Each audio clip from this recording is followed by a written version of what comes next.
Hi there, my name is Kaya Hicks, and this is my performance task 3. Starting off, we're going to do the following scenario. An aqueous solution containing 10.79 grams of sodium sulfide reacts with an aqueous solution of 22.31 grams of iron nitrate. The products of the reaction of iron and sulfide and sodium nitrate. One of the products is a solid precipitant, and when extracted, dried, and massed, it is found to have a mass of 9.09 grams. The first question is, what is the identity of the solid product out of this equation? And I found the solid product to be iron sulfide, and this is due to because of iron sulfide's ionic bonds. They are extremely strong, and they tend to remain solid even when they are in solutions. Any solution like water and stuff like that does not tend to break them down due to the strength of the ionic bonds. Number 2 is a word equation for this reaction, including the phase indicators. So as seen right here is my word equation. What kind of reaction is taking place and how do I know?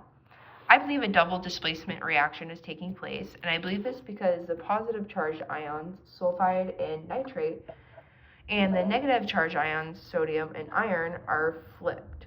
So this makes sodium sulfide and iron nitrate.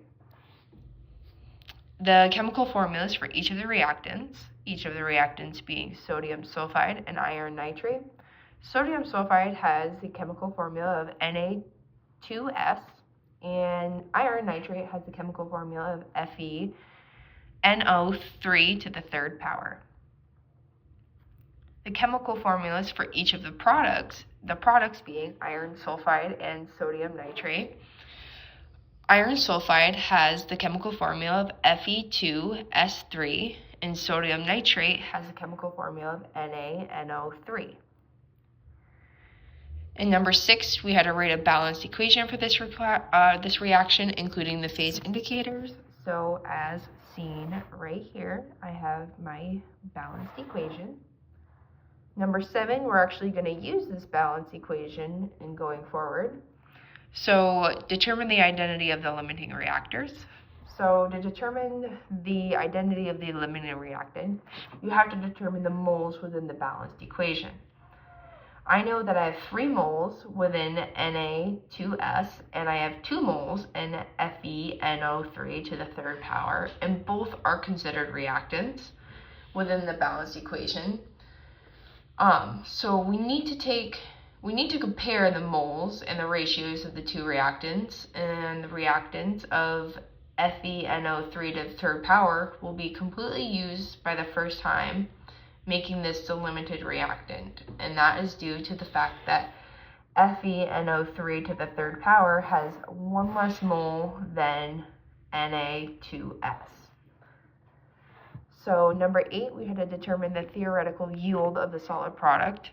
First, you have to calculate the mole of Na2S, and to calculate that, you take the mass of this product and divide it by the molar mass.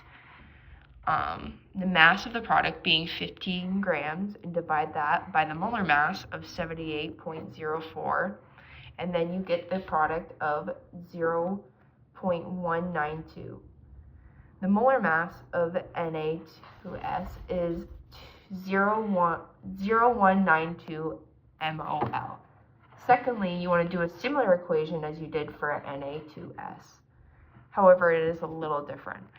So the mole for Fe2S3 is 1, and the mole of Na2S is 3. You take the moles from both and you times them by 1/3, which leaves us with 0.064. Then we start taking the moles and multiplying them by the molar mass. So then we take 0.064 and times it by 207.9. Your answer will be 13.3 grams. This would be the theoretical yield of Fe2S3 being 13.3 grams.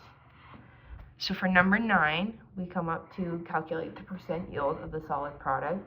The percent yield of the formula takes the actual yields and divides it by the theoretical yield and times it by 100%. So with this, the actual yield being 100 grams and the theoretical yield being 13.3 grams, you're going to times that by 100%, giving you the percent yield for the solid product of 7.518.